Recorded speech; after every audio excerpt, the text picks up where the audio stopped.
Pues lo primero, buenas tardes a todo el público que ha asistido.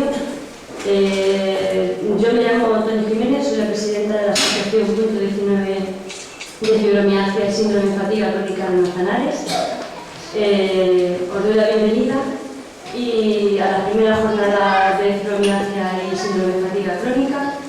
En primer lugar, dar las gracias al doctor Marcos Paulino y también a todos aquellos que han hecho posible que podamos realizar estas jornadas, tanto el hospital que hemos estado esta mañana y ahora el ayuntamiento, y darnos el apoyo que nos han dado, a las socias y a todo el público que ha venido. Punto 19 lleva muy poco tiempo como asociación. Y para nosotros organizar un evento de este tipo, en nuestro primer año de vida, ha sido todo un reto.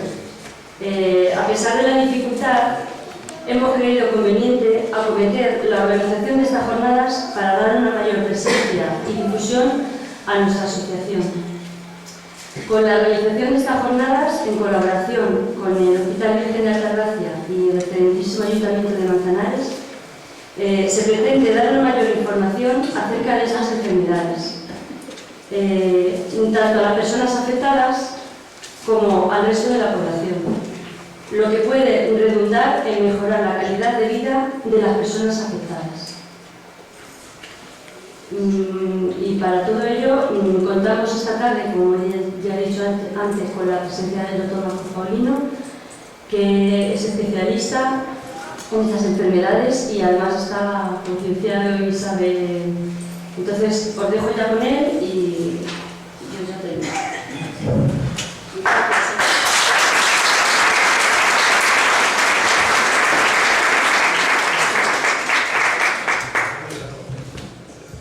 Buenas tardes. En primer lugar, quería agradecer a Toñi, a la Asociación de Afectados de Fibromialgia y Fatiga Crónica de Manzanares, la gentileza que ha tenido de invitarme. Para mí es un placer estar aquí y les deseo a la asociación el mejor futuro y el poder ir concienciando poco a poco a la sociedad de la importancia de este tipo de patologías a menudo mal comprendidas, ¿no? A nivel social e incluso familiar, ¿verdad? Y lo que vamos a hacer es hacer un repaso sobre los últimos avances que se están produciendo en el campo de la fibromialgia, desde las causas hasta los tratamientos que hay actualmente, para que ustedes tengan una idea más o menos amplia de lo que estamos haciendo hoy en día. Bueno, yo voy a adelantar.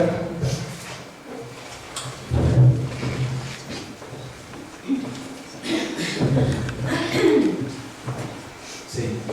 Bueno, en primer lugar, ¿se escucha bien? Sí. Esto que ven ahí, esa célula es una neurona. La neurona es la célula del sistema nervioso que está presente a nivel del cerebro, en la médula espinal o en los nervios periféricos. La fibromialgia es una enfermedad que tiene manifestaciones reumáticas, ¿no? Porque produce dolores, rigidez, cansancio, pero parece ser que el origen de la enfermedad no estaría en los músculos ni en las articulaciones, sino que estaría a nivel del cerebro y por tanto hoy en día pensamos que se trataría más de una enfermedad neurológica porque el problema está en la neurona con manifestaciones osteomusculares. El problema de la fibromialgia es que hay muchos médicos y muchas personas que no la entienden o no la quieren entender. Hay una serie de prejuicios que son injustos que tienen algunas personas, algunos médicos, a nivel laboral, a nivel familiar, como que dicen, son un conjunto de mujeres a las que les duele todo y nada les cabe. Y como las pruebas que se le hacen son normales y no mejoran con nada, el problema es psiquiátrico. Y las tiene que tratar el psiquiatra. También pueden decir, lo único que quieren es la baja o jubilarse, ¿no? Y voy a ver si me la quito de encima, porque a mí me gusta tratar otro tipo de cosas que son más fáciles, ¿no? Y quizás esos prejuicios tan negativos tengan que ver por una serie de motivos, ¿no? Intentando entender. Primero, por el volumen de pacientes que hay cada vez más. Nuestra población se va envejeciendo, va teniendo mayor necesidad de atención sanitaria y los recursos van siendo menores, ¿no? Los pacientes con fibromialgia, como muchos otros, son enfermos crónicos, son pacientes que de momento realmente no se curan y que por tanto van a tener que volver al médico, al especialista o al médico de cabecera en numerosas ocasiones. Los médicos estamos preparados para hacer el diagnóstico, o nos han enseñado así en la facultad, en base a una serie de alteraciones en las pruebas. Pero, ¿qué pasa cuando las pruebas son normales? Entonces eso te descoloca. Si además tú le pones un tratamiento al paciente y el paciente no mejora con lo que le has puesto, pues te descolocas todavía más. Además, los pacientes con fibromialgia suelen ser personas que suelen tomar muchos medicamentos. Entonces, suelen ser medicamentos que tienen interacciones entre ellos, es difícil. Y además, muchas veces suelen ser hipersensibles a los medicamentos, es decir, les sientan mal. Los medicamentos que hay para la fibromialgia normalmente no se toleran bien, más en la fibromialgia. Si a eso le añades que tienen, aparte de dolores, muchísimos otros síntomas, la situación actual de burocratización de la sanidad, donde tenemos que cumplir una serie de objetivos con fundamentalmente el objetivo de reducir la lista de espera de pacientes nuevos, pero ya las revisiones, pues, que es lo más importante en la fibromialgia, eso ya carece de importancia, y luego están los problemas personales que el propio médico como persona. Entonces todo eso puede llevar a lo que llamamos a los jóvenes la patología del médico quemado, que es un médico que está sobrepasado por las circunstancias y se ve incapaz de tratar adecuadamente al paciente. Pero si nos dejásemos arrastrar por ese pesimismo y esas dificultades, volveríamos a la situación que teníamos hace 60 años, cuando la fibromialgia se trataba o se decía como una psiconeurosis, es decir, todas las pacientes son psiquiátricas. Y entonces yo aquí lo tengo la pero esa mentalidad está todavía hoy arraigada. Esto es una encuesta que se hizo a cerca de 1.500 médicos y se les preguntaba por diferentes enfermedades. Se les decía, o se les pedía que puntuasen cuáles les resultaban más interesantes y cuáles menos. Y la última fue la fibromialgia, la que menos interés presentaba entre los médicos. Pero en la encuesta contraria, es decir, en este trabajo noruego, cuando se pregunta a las pacientes cuál es su principal objetivo cuando van a ver a su médico de cabecera o especialista, el objetivo no es qué tratamiento le van a poner o cómo está la analítica en ese momento, sino que el médico les cree. Claro, cuando el principal objetivo del paciente es que tu médico le crea lo que está diciendo es cierto, entonces hay algo que falla en el enfoque del proceso. La fibromialgia forma parte de un grupo de trastornos que incluye todo eso que veis ahí. En el mundo occidental hay muchísimos problemas de cefalea, de migrañas, problemas de colon irritable, cuadros de cansancio crónico y sobre todo lo que veis ahí, las columnas rosas son en mujeres, ¿no? Por ejemplo, esto es un cuadro de los Estados Unidos y se calcula que 3 de cada 4 mujeres padecen de cefaleas tensionales, que pueden ser realmente muy dolorosas. La causa hoy en día sigue siendo desconocida. Lo que sí sabemos es que puede haber personas que desarrollen la enfermedad después de tener una infección, de tener una gripe, o haber tenido un accidente o un disgusto muy grande, o después de seguir un tratamiento muy fuerte. Esas personas pueden desarrollarla. Y pueden desarrollarla si están genéticamente predispuestas para desarrollarla. Y en los estudios que se han hecho en familias de personas con fibromialgia, se ha visto que los familiares de primer grado de las enfermas, es decir, los hijos, hijas, los nietos, sobre todo las chicas, tienen 8 veces más riesgo de desarrollar la enfermedad que la hija del vecino. Y aproximadamente el 28% la van a desarrollar cuando sean adultos. Y esos niños que con el tiempo desarrollarán la enfermedad suelen ser niños que se quejan mucho de los llamados dolores de crecimiento, más de lo normal, que suelen tener catarros, que están malos, o les duele el estómago, la cabeza no descansan bien ya de pequeñitos, en fin, suelen tener a realizar una serie de problemas de pequeños. Y es una enfermedad muy frecuente, una enfermedad que afecta en España a unos 900.000 a 1 millón de personas y mucho más frecuentes en las mujeres que en los hombres, entre 10 y 20 veces más frecuentes, ¿no? De tal manera que representa la segunda causa del consulta reumatólogo a nosotros después de la artrosis, ¿no? Los 3 síntomas fundamentales de la fibromialgia son el dolor generalizado, la persona le duele todo el cuerpo, desde la cabeza hasta los pies, los músculos, de la espalda, de la rodilla, de la pierna, están agotados, físicamente como si hubiese corrido un maratón, sin hacer gran cosa, y luego el sueño suele ser tienen insomnio, o duermen pero no descansan, o se levantan más cansados de lo que se acuestan. Pero no solamente es eso, ni son esos puntos que veis ahí en rojo, que son los famosos puntos de gatillo, que cuando tú tocas al paciente o al paciente, te notan intenso dolor, ¿no? Que están distribuidos por todo el cuerpo.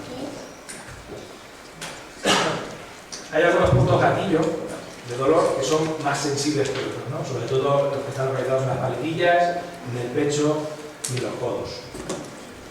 Y también hemos visto, como comentábamos antes, en la organización de estas jornadas, las personas de la asociación han tenido mucha actividad.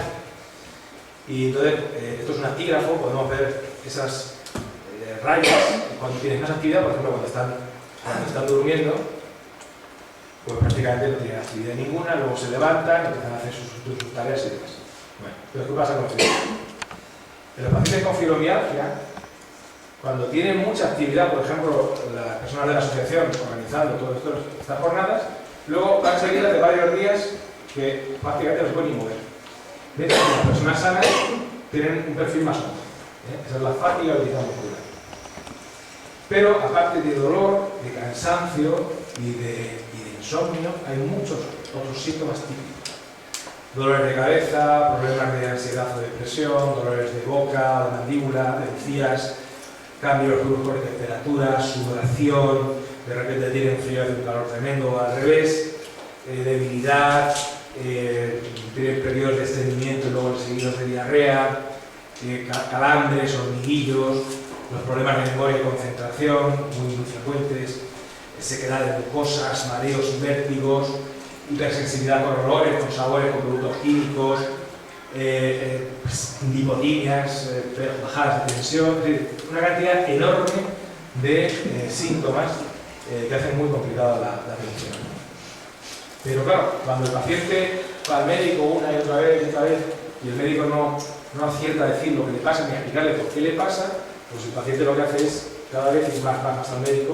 Pero este estudio británico se ve que cuando se le diagnostica y se le explica al enfermo lo que le pasa, qué le pasa, qué le pasa y qué se puede esperar, entonces el paciente pues ya disminuye el número de pruebas diagnósticas y las visitas al médico. Por lo tanto, es muy importante el diagnóstico precoz. Y es una enfermedad que si no se trata bien es muy cara. Se calcula que cada fibromialgia cuesta al año a todos las mismas 7.500 euros por enfermo, con un mes de media de baja laboral, y se calcula que aproximadamente el 30-40% tienen jubilación por este motivo, ¿no? Y además, a mayor dificultad económica, es decir, si se les ha acabado el paro, si tienen problemas en el trabajo, si no les quieren dar la baja, entonces desarrollan, comparado con otros enfermos con dolor, más cansancio, es decir, todo es, digamos, como un ciclo vicioso. Y ese coste que tiene la fibromialgia es sostenible en la situación actual que tenemos. Pues es sostenible si entrenamos a los médicos, en este caso sobre todo a los médicos de cabecera, para que traten adecuadamente a las enfermas, ¿no? Es decir, los formamos y los entrenamos. Y así conseguiremos que sea mucho más barato el atención. La pregunta es, como hemos visto todos esos síntomas que pueden tener las enfermas, pues realmente no habría un especialista único, ¿no? Tendría que haber varios especialistas que las tratasen. Pero el auténtico especialista pues podría ser el reumatólogo, por los problemas de huesos y de músculos, de contracturas, o quizás el neurólogo, como hemos comentado antes, de ese origen cerebral, neuronal, o el médico internista, o quizás el psiquiatra, porque muchas tienen depresión y ansiedad. Pero el auténtico especialista debería ser el médico. El médico de cabecera, un médico de cabecera concienciado y entrenado, porque tiene un mayor contacto con el paciente, mayor capacidad para sobre la marcha cambiar los fármacos cuando hay un brote o alguna crisis, pero para eso tenemos que darle formación, medios y una buena comunicación con el especialista. Y otra opción que hay es entrenar a los ATS, a las enfermeras y enfermeros, y en este estudio que veis aquí, se vio que los pacientes estaban todavía más satisfechos de la atención del ATS que incluso del médico, ¿no? Por lo tanto, otra opción en este tiempo de falta de recursos es enfermería especializada para el tráfico. Bueno, y ahora vamos a entrar un poquito en por qué se produce la enfermedad. ¿Qué es lo que ocurre en el cuerpo para que aparezca esa explosión de síntomas, de dolores y de cansancio? Es un poco complicado, vamos a ver si podemos explicarlo. El problema, o sea, en condiciones normales, cuando tú te pinchas con un clavo, por ejemplo, en un dedo, entonces se produce un estímulo doloroso que es captado por unos receptores, que no unos receptores. El estímulo sube por la médula espinal y llega hasta el cerebro. Entonces el dolor se hace consciente y lo que hace el paciente es retirar la mano, ¿no? ¿Por qué? Porque el cerebro manda una orden para que así sea y además empieza a liberar endorfinas para aliviar el dolor. ¿Qué ocurre en la fibromialgia? Porque la paciente se pincha un poco, ¿no? Hay que enfocarla un poquito. Y entonces sube el estímulo, pero está continuamente subiendo. Y el estímulo azul, este que veis aquí, que es el analgésico, no es lo suficientemente potente como para interrumpir esto. Entonces, el cerebro de la paciente con fibromialgia está continuamente recibiendo dolor. Y lo que hemos visto es que hay un desequilibrio de sustancias que producen dolor, que son estas que tenéis aquí, de nombres impronunciables, y hay un déficit de estas otras que alivian el dolor. De tal manera que, si nos pudiésemos meter en el cerebro de las enfermas, veríamos como las neuronas, que son las células que hemos visto antes, muchas de ellas están en reposo, en color verde, algunas en azul, liberando analgesia, y otras en rojo. Este sería un cerebro de una mujer normal, ¿no? Pero estamos hablando de una fibromialgia. Una fibromialgia que tiene un exceso de sustancias dolorosas y un déficit de sustancias analgésicas. ¿Qué ocurre? Porque toda la área cerebral está en rojo, mandando dolor continuo. E incluso en pacientes ya con fibromialgias severas estamos empezando a ver cambios en los cerebros, son un poquito más pequeños. Una preocupación grande de las pacientes, y para la cual tenemos poco tratamiento, es el problema de la memoria. En los diferentes estudios hemos visto que las pacientes con fibromialgia tienen una memoria similar a una anciana de 80 años, aproximadamente. En comparación con mujeres de su edad, u hombres, tanto para la memoria a corto plazo como a medio plazo. Suelen tener mejor memoria de cosas que han sucedido hace mucho tiempo. ¿Y eso por qué ocurre?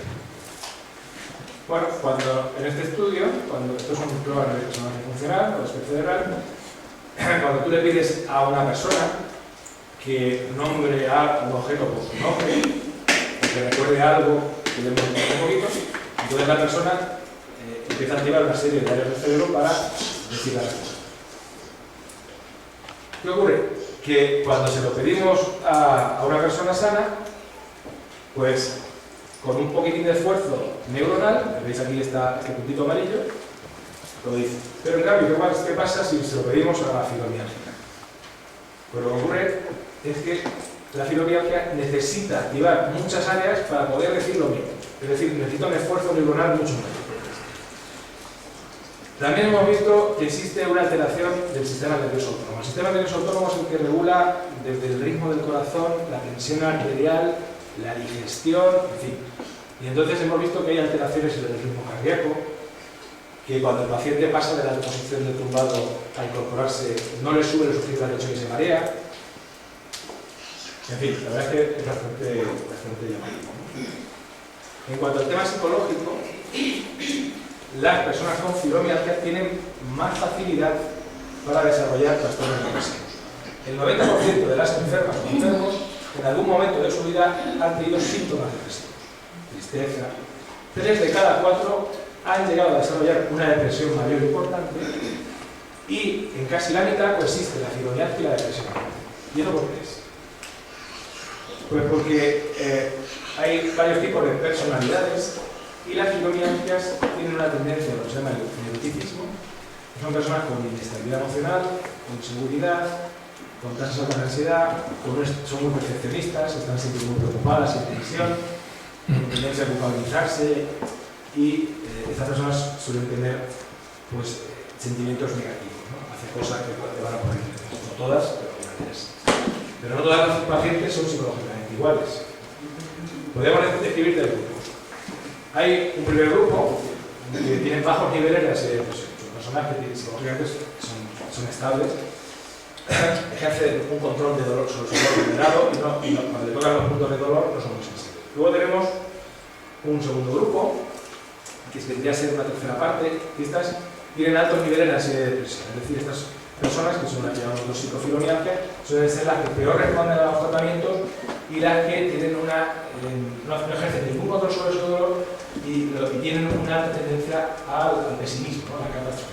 Y luego tenemos un grupo más pequeño, que son aquellas personas que tienen muy bajos niveles de ansiedad y depresión, es decir, que son más fuertes que la enfermedad o tienen una personalidad muy fuerte y tiran para adelante y controlan mejor el dolor, ¿no? Son más optimistas. O sea que no todas las pacientes son iguales.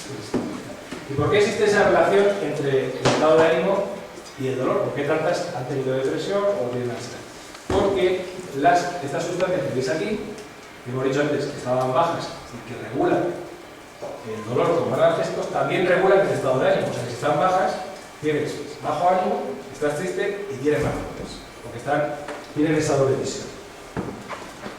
Por lo tanto, lo que quiero explicar es que en personas genéticamente predispuestas, ante una circunstancia estresante, ante una enfermedad, o un accidente, un disgusto, una infección, estas personas tienen alterado el procesamiento del dolor con esos estímulos que veíamos que subían hacia el cerebro y desarrollan, pues, se aíslan, pierden las relaciones con los amigos, empiezan a deprimirse y todo eso conduce, pues, a más dolor, más cansancio, etc. También hemos visto que existen trastornos de tipo inmunológico. Hemos visto que hay anticuerpos que van dirigidos contra las sustancias analgésicas, elevación de la velocidad de la sangre. Hemos visto que hay alteraciones hormonales muy importantes. Ahora, por ejemplo, en Barcelona se está utilizando hormonas de crecimiento en los pacientes, porque hay un déficit de esa hormona que regula a su vez la liberación de la insulina. En fin, hay alteraciones de las cifras de colesterol, sobre todo de colesterol malo, tienen cifras altas de colesterol. Y hemos visto que el 40% de las enfermas son obesas y el 30% tienen sobrepeso. Es decir, tienen sobrepeso pero no llegan a la obesidad. ¿Es una causa o es una consecuencia de no moverse y de tomar medicamentos que engordan, tener problemas de tiroides? El perder peso lo que sí se ha visto es que mejora los síntomas. De tal manera que en este estudio británico se vio que las personas con fibromialgia, en comparación con otro tipo de personas, hacían dietas menos saludables, menos ejercicio y tenían más sobrepeso y hacían más esfuerzos en el trabajo. Por lo tanto, el tema de la obesidad es importante. Y parece ser que, en parte, la obesidad tiene relación con esta sustancia que aumenta el apetito y que está aumentando la fibromialgia. Por eso es muy importante hacer algún tipo de actividad física adecuada a nuestra capacidad. Es decir, lo que no podemos hacer es hacer un ejercicio que no nos va bien. Tenemos que hacer, unos días haremos más, otros días haremos menos, podemos hacer ejercicios en piscina, podemos pasar un poquito, algo para no intentar mejorar.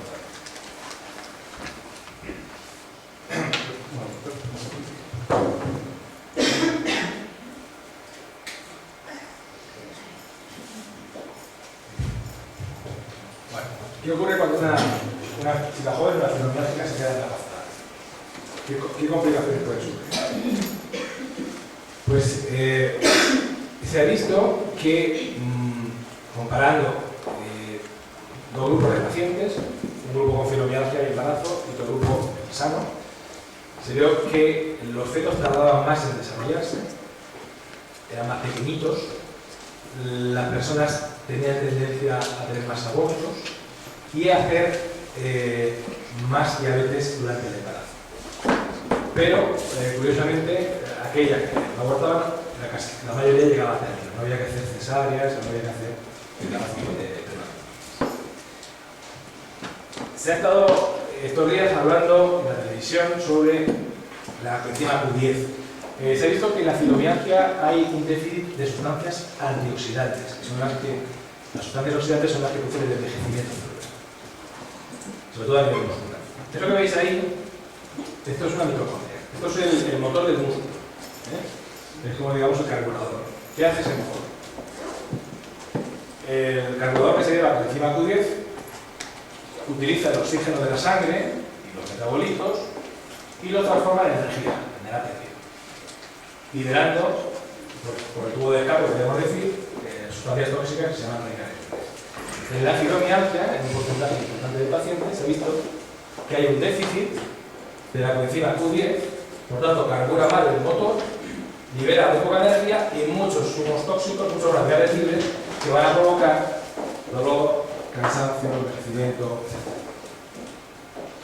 Por lo tanto, existiría lo que se llama un estrés oxidativo con un envejecimiento celular prematuro.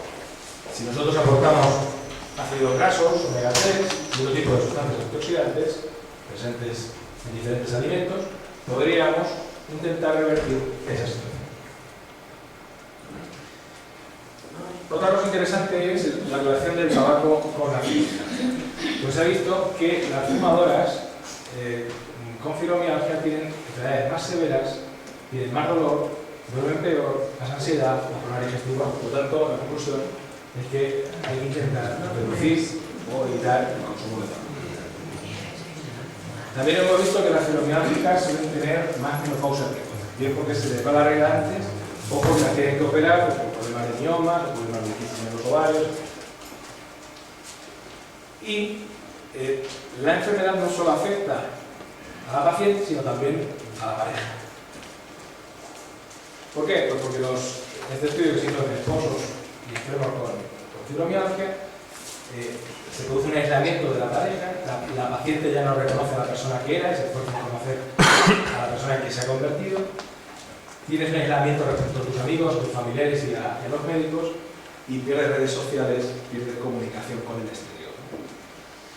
También hay trastornos de tipo sexual, es decir, si la persona está con dolor, cansancio, agotamiento, pues no tiene apetencia sexual, y además si las relaciones sexuales son dolorosas, pues todavía menos, ¿no? Por lo tanto, es muy importante la necesidad de comprensión, el apoyo y ternura para tener menos relaciones sexuales, pero de mejor calidad. Entonces, el diagnóstico de la fibromialgia se basa en la presencia de una persona que nos cuenta que tiene un dolor difuso durante más de 3 meses, que no hay otras causas que nos puedan explicar ese dolor, con unos análisis o alguna prueba radiográfica normal, y con la presencia de al menos 11 de 18 puntos dolorosos. Hemos visto antes esos puntos rojos distintos. Con eso podemos hacer el diagnóstico de fibromialgia con un 95% de esos criterios se establecieron ya hace 22 años en los Estados Unidos, pero hace 2 años se han establecido unos nuevos criterios que también tienen en cuenta no solamente los puntos de gatillo, sino el cansancio, el sueño no reparador, la falta de memoria, la cefalea, la ansiedad, todo lo que hemos dicho antes, y son quizás más exactos. Uno de los problemas que había con la fibromialgia es que muchos médicos, muchas personas decían que no había ninguna prueba que demostrase el dolor que tenían, ¿no? Porque muchas veces las personas dicen, bueno, si hubiese algún análisis o alguna prueba que dijera, tengo tanto dolor, tal, pues se podrían caer muchas cosas. Y entonces sí que existen pruebas, lo que pasa es que son pruebas que están en centros de investigación, en universidades, como es la resonancia magnética funcional. La resonancia magnética funcional es una técnica que lo que hace es ver qué partes del cerebro se activan ante un estímulo, sea doloroso o ante un estímulo visual o lo que sea. A diferencia de una resonancia normal, podemos ver qué partes del cerebro están actuando y en qué momento. Y además, ya sabemos que el dolor tiene una triple dimensión. Por un lado, la sensación de dolor como tal, pero ese dolor nos va a despertar un sentimiento y ese dolor, como ya lo hemos tenido otras veces, nos va a despertar un recuerdo, ¿no? Bueno, pues sabemos qué zonas del cerebro están implicadas en cada parte o cada perfil del dolor. Y en este trabajo ya clásico de Gracie de 2005 se cogieron a un grupo de pacientes con fibromialgia y a un grupo de pacientes sanos. Y entonces, a las personas con fibromialgia, solamente con hacer una pequeña presión, tenían un dolor intenso, mientras que las personas sanas tenían que hacerle más del doble de presión para producirles el mismo dolor. Y cuando hacían las resonancias funcionales, se veía cómo los sanos activaban unas zonas determinadas y las pacientes con fibromialgia, esta zona roja, que eran totalmente distintas de una persona normal. Por tanto, se demostraba que tenían dolor y además que lo percibían de una manera muy distinta a una persona normal. Y eso también hay estudios en España, en la Universidad de Barcelona, y por tanto es un campo que está en desarrollo muy interesante. Bueno, en cuanto al tratamiento, hay varios brazos. Hay un tratamiento con pastillas, un tratamiento que he estado esta mañana, de tipo psicoterápico, fisioterápico y luego, digamos, un tratamiento multidisciplinar entre los diferentes profesionales de la salud que nos encontramos. Hay una serie de recomendaciones de nuestra Sociedad Científica Europea sobre una serie de fármacos que son más o menos útiles en la fibromialgia. Y estos fármacos, pues un poco las neuronas que hemos visto antes, actúan a varios niveles para intentar apagar el fuego del dolor que hay a nivel del cerebro. Utilizamos antidepresivos, sobre todo los inhibidores mixtos, que hemos dicho antes que las sustancias estas, aparte de mejorar el estado de ánimo, mejoran el dolor, y por eso los utilizamos, no porque la paciente esté más o menos triste, sino porque realmente alivian el problema fibromialgia. Utilizamos fármacos que inicialmente se utilizaban para la epilepsia, porque hemos visto que también alivian el dolor. Fármacos que bloquean la actividad de la neurona excitada y la duelen. Estos fármacos que veis aquí, unos tienen mayor potencia que otros. No todos los pacientes responden a los fármacos, hay muchos ejemplos que no responden. Y lo que hemos comentado antes, que hay pacientes que les sientan muy mal este tipo de fármacos, que eso es un problema. Porque claro, si tú tienes medicamentos para la fibromialgia, que hay muchos, y encima te sientan mal, pues la verdad que es un problema para el paciente, sobre todo. Pero luego tenemos el tema de los ejercicios en piscina, que es lo que ha demostrado mayor eficacia en rehabilitación, la hidroterapia, ejercicios de tipo aeróbico, frente a los isométricos o las pesas, el tratamiento de tipo psicoterápico, para enseñar a los pacientes técnicas para reducir los síntomas, para relajarse, para un poco ayudar en la medida posible a convivir un poquito con eso. Y luego hay una serie de medicamentos que se están estudiando para la fibromialgia. Son fármacos que son eficaces en un porcentaje de pacientes. Me gustaría que fueran eficaces en más pacientes. Los que más actualmente están en desarrollo son la R-boxetina, el oxalato de sodio, la hormona de crecimiento. En Barcelona hay un estudio en el Hospital Clínico de Cannabis y el modafinilo para el cáncer. Luego hay otro tipo de tratamientos alternativos, como la estimulación magnética transcraneal, para intentar reducir la excitación cerebral para el dolor, la vibración corporal, que mejora el equilibrio y el tono muscular, los calambres, los hormigueos, tiene que ser adecuado a la intensidad del paciente, tiene que ser una intensidad baja, la acupuntura,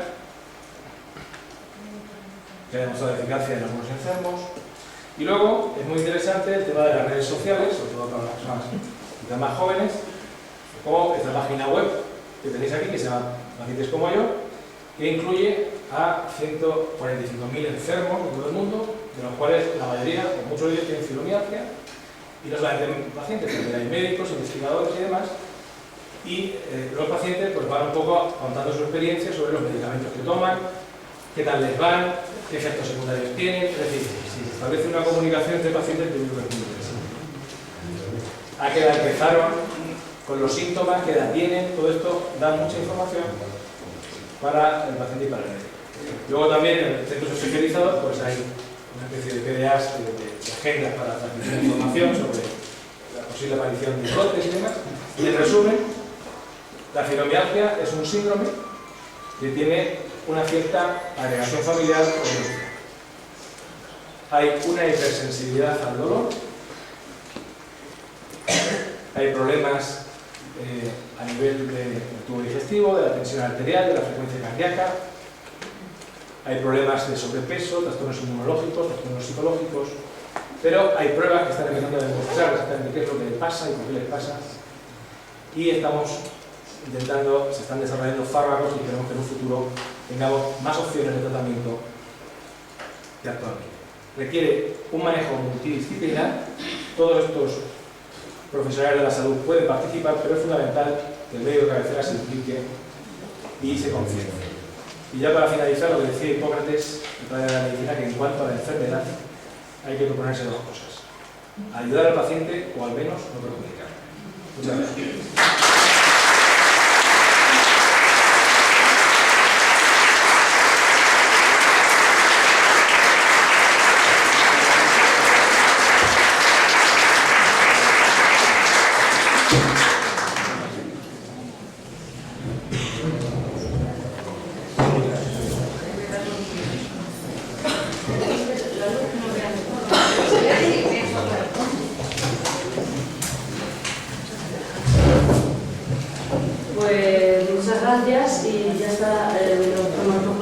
tenéis alguna pregunta que comentar, pues...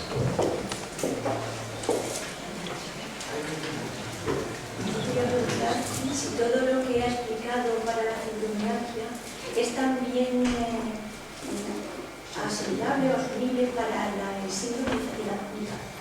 El tratamiento hoy en día es similar. El síndrome de fatiga crónica es un poco diferente. La fibromialgia, las causas son diferentes, no obstante, el 40% de las personas con fibromialgia cumplen también criterios para hacer el diagnóstico de síndrome de fatiga crónica. Entonces, los tratamientos en el síndrome de fatiga crónica son todavía menos que la fibromialgia, en el sentido de que nos faltan ensayos clínicos que demuestren eficacia, y fundamentalmente lo que utilizamos más fármacos para el agotamiento y el cansancio físico. En el síndrome de fatiga crónica hay una serie de síntomas diferentes, los dos comparten el tema de los problemas musculares, los problemas articulares, los problemas de memoria, pero tienen un agotamiento terrorífico. La memoria es todavía peor que la fibromialgia, suelen tener ritmos de fiebre, suelen haber tenido antecedentes de infecciones, suelen tener ganglios, en fin, es un poco distinto. Pero el tratamiento que se está utilizando hoy en día es similar.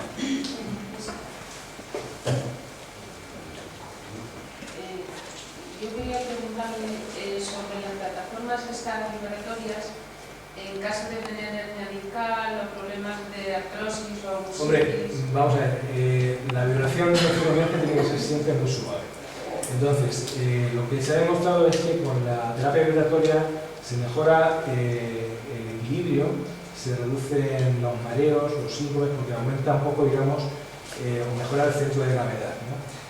Si la vibración es potente, una persona que padezca de hernia discal o de columna vertebral o tenga tendinitis de repetición es contraproducente.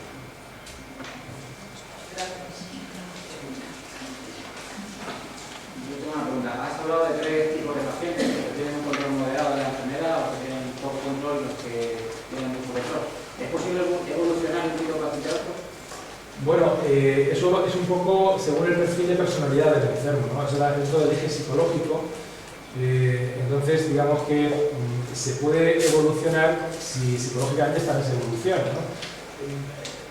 Hemos visto un grupo que tienen un altísimo control sobre el dolor y que tienen mejor calidad de vida por ese tipo de personalidad tan positiva, ¿no? Entonces, lo que pasa es que es muy difícil tener esa personalidad positiva si todo el día estás con dolor, estás cansado, los tratamientos te sientan mal, no te hacen. Entiendo que es complejo.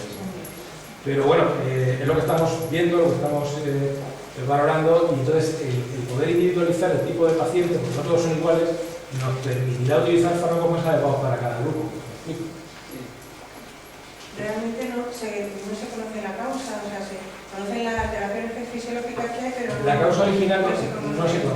Por ejemplo, hablábamos antes del síndrome de fatiga crónica, hace unos años se habló de la posibilidad de haber tenido una infección por un rotavirus que podía desencadenar el cuadro, pero luego ya en otros estudios no se confirmó. Pues el tema de la fibromialgia es parecido, ¿no? Finalmente, a lo mejor no hay una única causa, sino que hay varias, igual que hay varios tipos de fibromialgia, etc., ¿no? Entonces, es un cuadro bastante complejo y, lógicamente, el día que se descubra la causa, si es que lo conseguimos, el tratamiento puede ser muchísimo más eficaz, ¿no? Porque está un tratamiento dirigido al origen. Hay un componente, según habéis dicho, genético bastante importante. El problema es que nuestros padres no estaban diagnosticados, no se sabía. Sí teníamos, por ejemplo, nuestras familias antecedentes de hematólogos y de artrosis y demás. Hoy ya nosotros sí estamos diagnosticados. ¿Cómo podemos proteger a nuestros hijos? A ver, claro, el problema de las enfermedades, cuando hay una predisposición genética, eso actualmente no es modificable, es decir, no hay una terapia génica para modificar los cromosomas o los genes. Lo que se puede hacer es intentar identificar lo antes posible a aquellas personas que pueden desarrollar la enfermedad, ¿no? Para poner un tratamiento lo más precoz posible adecuado a la edad del paciente. Es decir, el problema es que si, porque a lo mejor, claro, hemos dicho que los genes son una parte, pero no es el todo. Es decir, hay los factores desencadenantes. Puede haber que un chico o una chica genéticamente esté predispuesto, pero a lo mejor no desarrolle nunca la enfermedad porque no será el factor que lo desencadena. Lo que pasa es que ahora mismo no se puede hacer otra cosa más que observar e intentar identificar a aquellos que lo van a desarrollar lo antes posible. Es decir, no hay ningún tratamiento que se tiene que ocurrir lo prevenga a día de hoy, ¿no? A lo mejor en un futuro sí.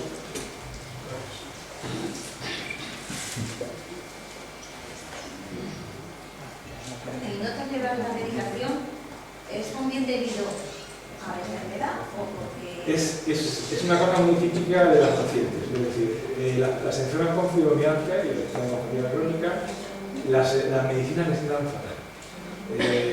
La angustia, se marean, vómitos, se toman una cantidad irrisoria y se ponen malísimas, y claro, eso es otro problema añadido, porque dicen, bueno, si esto es lo que hay para con el tratamiento y no puedo ir por ahí, ¿qué hacemos? ¿No? Entonces, hay una relación, hay un cuadro que ahora se conoce, ¿no? Que es el cuadro de la hipersensibilidad química múltiple, que son esas personas que van con mascarillas o que viven en un ambiente sin ningún tipo de contaminantes y demás. Bueno, pues ese cuadro es un poco un primo lejano de la fibromialgia, ¿no? Y entonces es más frecuente en fibromialgia, por ejemplo, que en personas sanas. Entonces hay como una hipersensibilidad, una toxicidad muy fácil a alimentos que no son tóxicos. Es decir, es una pseudoalergia que se produce en el cuerpo, una reacción de rechazo a este tipo de medicamentos. Pero no hay... Pero claro, ahora mismo tampoco... no podemos ofrecer una cura para evitar eso, ¿no? Para que se pueda tolerar los medicamentos, ¿no?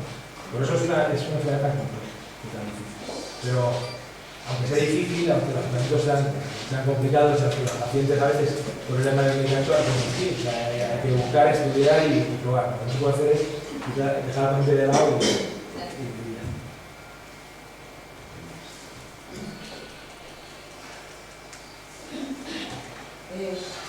Yo tuve con 22 años de hacer 58 con 22 años tuve estos días. 10 días además de 15 kilos, y estuve 2 meses en cama, pasaba de 35 que es mi temperatura actual a 43, o sea, me caía la ronda broma. Luego a los 10 años tuve una recaída y desde la primera vez que tuve la enfermedad ya no fui la misma. O sea, ya era bajar y tenía 22 años. O sea, claro, o sea, no digamos, para 58. Efectivamente, digamos que aquello fue un desencadenante de todo lo demás. Perdone, es que además no tengo antecedentes familiares y tengo 8 hermanos. Y Bien. mi padre ni mis abuelos han tenido nada de Lo eso. que ocurre es que también puede ocurrir que exista la genética, no es que en todos los casos, Sí, ya. que también hay lo que se llama mutaciones genéticas, es decir, que puede ser la primera de la saga. Eso es lo que quiero decir. Entonces, lo que está claro es que aquí en su caso hubo un infeccioso muy intenso Sí. que luego ya alteró de tal manera el equilibrio corporal que desarrolló luego la enfermedad. ¿Cómo no me queda toda la familia? No, no, no, de verdad, mira. Gracias. Las personas que tenemos diagnosticadas las dos, la fibromialgia y la fatiga crónica, y han probado toda la medicina con otra edad, los vacas y todo, más me dice, ¿podemos terminar con la sensibilidad química múltiple? Hombre, no sé por qué, pero quiero decir, es más frecuente en personas como usted desarrollar esa enfermedad, pero no seguro, ¿de acuerdo? Es decir, no tiene, digamos que Pero ya los olores de los ambientales, sí, eso ya lo puedo decir. Claro, lo que pasa es que son muy frecuentes, ¿no? Es decir, hay muchos enfermos que tienen esa sensibilidad, pero claro, estamos hablando de una hipersensibilidad múltiple, que es un cuadro ya muy agresivo, ¿eh? Hay gente incluso que se tiene que encerrar casi en una burbuja para no salir. Claro, entonces digamos que son diversos grados, ¿no? de ese tipo de trastornos. Y no te puedo tomar nada de medicina, ¿no? La verdad es que eso es medicina, nada. Claro, por ejemplo, yo tengo algunas pacientes que todos los tratamientos les sientan mal, incluso hasta los yogures, cosas naturales, y tienen unos cuadros de hinchazón, de edemas, no orinan y tal. Entonces, nos vemos periódicamente, pero tenemos el gran impedimento de que todos los medicamentos, incluso complejos vitamínicos y cosas aparentemente inocuas, les sientan fatal, ¿no? Pero bueno, hay que atender al enfermo e intentar pues, ofrecerle lo mejor que tenemos, ¿no? ¿Este proceso del que están hablando es un proceso más físico o psicológico? Es un proceso más físico, pero, como hemos dicho antes, las sustancias cerebrales que median el estado de ánimo también regulan el dolor. Entonces, digamos que por eso ahí se desarrolla con más frecuencia depresión o ansiedad, ¿de acuerdo? Pero el hecho de que haya una rama, o digamos un aspecto psicológico de toda la enfermedad, no quita para que intentemos ofrecerle al enfermo el mejor tratamiento y para que busquemos todas las opciones, me da igual que esté deprimida o que esté más ansiosa, pero el caso es ayudar al paciente. Es decir, pues muchas veces El problema es que cuando tienes ansiedad o depresión es como un estigma, ¿no? Es decir, bueno, ya no. Entonces hay que mejorar el dolor, mejorar el estado de ánimo, intentar. Hay pacientes más fáciles y más difíciles, más complejos y más sencillos.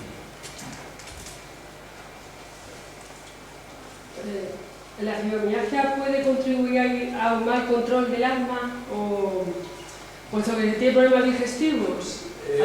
Hombre, indirectamente a lo mejor, ¿no? Pero digamos que no hay un estudio que demuestre que eso sea así. Hombre, claro, si hay cuadros de reflujo, problemas tal, pues eso sí. Sí, pero no va directamente relacionado. Ahora no tenemos evidencia. ¿Qué papel tienen las farmacéuticas hasta tanta enfermedad como está saliendo últimamente? Las farmacéuticas. Pues hombre. ¿Laboratorios? Bueno, la industria farmacéutica. Sí.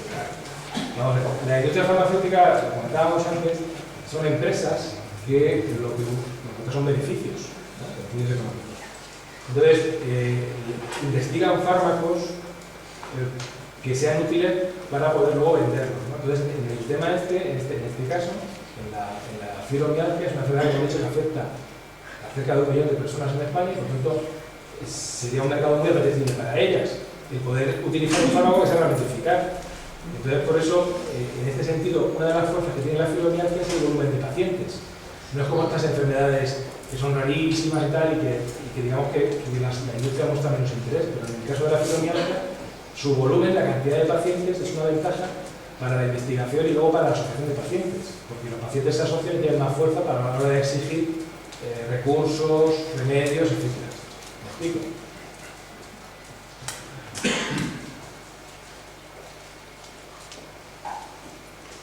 Bueno, si no hay ninguna pregunta más, yo reiterar mi agradecimiento a la Asociación de Fibromialgia, desearle lo mejor. Para mí es un placer venir a Manzanares y siempre que lo requieran pueden contar conmigo. Muchas gracias. Gracias.